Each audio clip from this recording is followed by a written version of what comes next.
Hello বন্ধুরা, আমার আজকের রেসিপি তোমাদের সঙ্গে শেয়ার করব গুড়ের রসবড়া। চিনির রসবড়া ভালো লাগে, কিন্তু গুড়ের রসবড়াটা খেতে যেন বেশি ভালো লাগে, তাই তোমাদের সঙ্গে শেয়ার করলাম।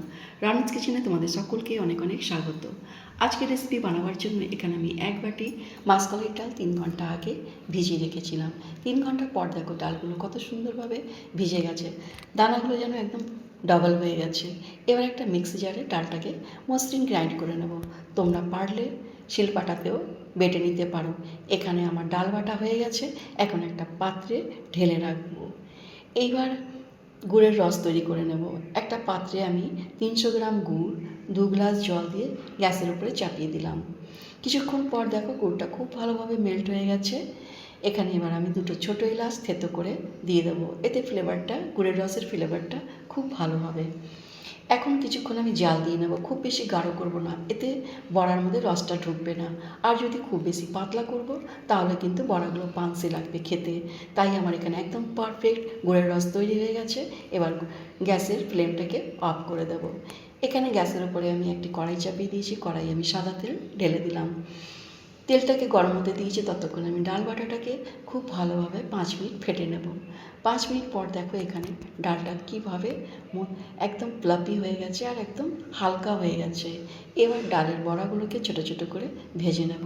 তেলটা আমি খুব বেশি গরম করব না, এতে ডালের বড়াগুলো ভেতর থেকে কাঁচা থাকবে, ওপর থেকে ভাজা হয়ে যাবে। এবার আমি ছোটো ছোটো বড়া বানিয়ে কিছুক্ষণের জন্য নাড়াচাড়া করব না।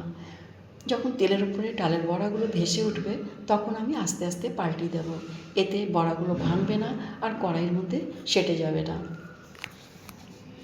এইভাবে আমি বড়াগুলো লাল করে ভেজে নিয়ে উঠিয়ে নেব। বড়াগুলো দেখো তেলের উপরে ভেসে উঠেছে। এবার নাড়াচাড়া করে সব বড়াগুলোকে এইভাবে ভেজে নেব। আমার সব বড়া ভাজা হয়ে গেছে, এখন একটা পাত্রে তুলে রাখবো। এখন আমি গুড়ের রসের মধ্যে বড়াগুলোকে ঢেলে দেব। গুড়ের রসটা এখনও গরম আছে, গরম গরম রসের মধ্যেই বড়াগুলোকে ঢেলে দিয়ে আধা ঘন্টা পর্যন্ত ঢেকে রেখে দেব। এতে রসটা খুব ভালোভাবে ভেতর পর্যন্ত বড়ার চলে যাবে। আধা ঘন্টা পর দেখো ঢাকনা খুলে দেখে নিলাম। এবার দেখো বড়াগুলো একদম জাস্ট ডবল হয়ে গেছে, রসে একদম পরিপূর্ণ হয়ে গেছে ভেতরটা। তোমাদেরকে দেখিয়ে দিলাম, চিপে দেখিয়ে দিলাম কেমন সুন্দর রস বেরোচ্ছে।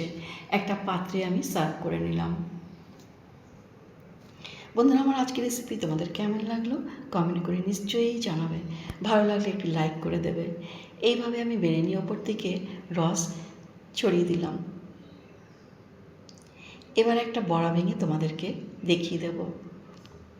ভেতর পর্যন্ত বড়ার কত সুন্দর রসে জালি জালি হয়ে গেছে, আর রসটাও খুব ভালোভাবে ভেতর পর্যন্ত চলে গেছে।